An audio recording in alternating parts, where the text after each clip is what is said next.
उसी समय को कन्वर्ट कर लो, हर कर्म को कन्वर्ट कर लो भगवान के नाम में। तुम्हारा 24 घंटे की ये पूजा हो जाएगी बेटा। क्यों? क्योंकि तुम सोचोगे चले अभी बैठ के भगवान का नाम ले लें, फिर चले संसार का कर्म करें। नहीं, भगवान का नाम 24 घंटा चलना चाहिए। ये एक अभ्यास होगा आपका, ये एक अभ्यास होगा। और जब तक ये अभ्यास हमारे जीवन में नहीं होगा तब तक हमारा जीवन में कुछ नहीं कर सकते। क्योंकि निरंतर श्वासें चल रही है ना, तो जब निरंतर श्वासें चल रही है तो निरंतर भगवान का नाम नहीं चल सकता। हमें तो एक अभ्यास के साथ नाम ही तो लेना है ना। हर काम आपका है, हर काम आपका है, राधा रानी राधा रानी। अब जब तुम पढ़ने बैठो, तुम स्टूडेंट हो, तो जब तुम पढ़ने बैठो ये आप ही तो है इस रूप में, तो तब मन लगेगा। आप ही तो हैं। कब? जब आपको उनसे प्रेम प्यार होगा तब पढ़ाई में भी मन लगेगा। अगर प्रेम प्यार नहीं होगा तो ना उधर मन लगेगा ना पढ़ाई में मन लगेगा।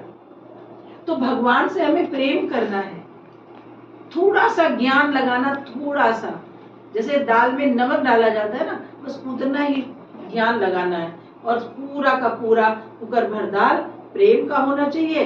ज्ञान कितना होना चाहिए? एक चुटकी नमक की बराबर, बस। देखिए जीवन में कितना, कभी भी ना टेंशन होगा, ना डिप्रेशन होगा, ना ये सोचोगे कि चले अब टेंशन हो रहा है तो हम अब जैसे तुमने कहा सोशल मीडिया पे चले जाए, जाने की जरूरत ही नहीं है। जहां बैठे हो, पढ़ाई में मन नहीं ले रहा, कॉपी बंद करो, तुरंत साधना करो। पट से तुम्हारा ना मन लगे तो कहना तुम पर। यह अभ्यास बहुत जरूरी है, विदाउट अभ्यास कुछ नहीं होगा। करत करत अभ्यास से जड़ मति होत सुजाग। अभ्यास करते करते ही तो मति सुजाग जागृत अवस्था में आ जाती बेटा। इसको करना पड़ता। अनंत जन्मों से हम लोग बिछड़े हैं भगवान से। कब से बिछड़े? जब से भगवान है तब से हम लोग हैं। लेकिन जब हम माया का हमारा संग हुआ तो माया के संग से फिर हमारा बिछुड़ना हो गया, विछोह हो गया, वियोग हो गया। अब जब हमें भगवान से प्रेम होगा, तड़प होगी, ललक होगी, तभी तो उस वियोग में हम रहेंगे। हम वियोग में रहते नहीं, क्योंकि संसार माया मिला, माया में हम खुश रहते हैं। कभी ये चाहिए, कभी वो चाहिए, कभी वो चाहिए, उसमें खुश हो जाते हो। तो उसमें खुश हो जाते हो, भगवान कहते हैं इसी खिलौने में खुश है, हमारे पास आना नहीं चाहता। मैं ठीक है, जहाँ मैं खुश रहूं। इसीलिए तो हम लोग अनंत जन्म आ रहे हैं, एक जन्म नहीं, अनंत जन्म आ रहे हैं, बिछड़ रहे भगवान से। बिछड़े आज भी। आज तो कृपा हुई है हमारे ऊपर, आज हमारे पर कृपा हुई कि हमें हरि गुरु मिले हैं, ज्ञान मिला है, समझ मिला है, सत्संग मिला है। ये भगवान की कृपा से है, हमारी अपनी कोई कृपा नहीं है। पूर्वजन्म के कर्म अच्छे हैं, संस्कार अच्छे हैं, उस कर्मा के अकॉर्डिंग भगवान ने पुशअप किया कि चलो तुम जाओ, पुश किया कि चलो जाओ, कि हाँ तुम्हारा कल्याण होगा। लेकिन आने के बाद भी अगर तुम अपना कल्याण ना करना चाहो तो कौन क्या कर सकता? कोई नहीं कर सकता। खाना की थाली भरी पड़ी है, तुम खाना ना चाहो तो कौन क्या कर सकता है?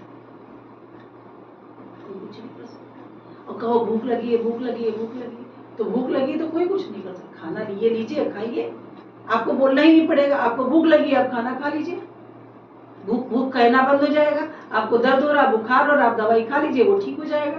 पर फॉर द टाइम नहीं,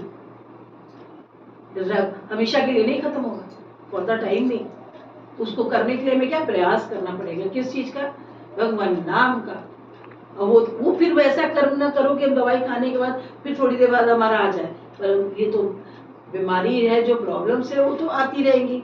दैविक है, दैविक है, भौतिक है, ये तो कष्ट, ये तो प्रारब्ध के हिसाब से मिला है, ये तो हमारे जीवन में आएगा ही आएगा। हमें उससे निश्चिंत होना, हर पल हर क्षण प्रॉब्लम्स को ना ध्यान दें कि मेरे ये दर्द हो रहा, दर्द हो रहा, उसका संकल्प ना ले, निरंतर उसका बात ना करें, क्योंकि मन में समा जाएगा।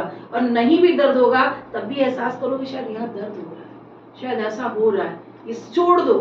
तकलीफ जो हो रही शरीर को हो रही है, ये बहुत बड़ा अभ्यास है बच्चा, बहुत बड़ा अभ्यास है। तकलीफ शरीर को हो रही है, मुझे नहीं हो रही है, मैं शरीर से अलग हूँ। उसको मैंने उदाहरण दिया है कि जब घट से चेतना चली जाती तो वही शरीर, पूरा का पूरा शरीर पड़ा रहता है, पर उस शरीर को आप लोग घर में नहीं रखते हो। 2 घंटे 3 घंटे के बाद कहते हो इसको ले चलो संस्कार कर दे, अग्नि में डाल दे, इसको वो कर दे। तो ये क्या है? इसका मतलब तुम ये नहीं हो, जो तुम हो वो जागृत हो हमेशा, फॉर एवर। कभी जीवात्मा कभी मरती ही नहीं है। इसीलिए जो महापुरुष लोग होते हैं, कभी किसी के मरने की वो जाके रोटी पूरी नहीं खाते हैं, क्योंकि वो जानते हैं जीवात्मा मरी ही नहीं है, तो शरीर गया है, ये तो चोला गया है, कपड़ा फट गया उतार देते हो नहीं पहनोगे, तो ये चोला इस तरह से हो गया, खराब हो गया, नहीं है, दूसरे चोले में चली जाएगी जीवात्मा। ये हम लोगों को ध्यान रखना है हमेशा, निरंतर, और कभी भी किसी के प्रति कोई भाव नहीं रहेगा, निस्वार्थ भाव से जिसके प्रति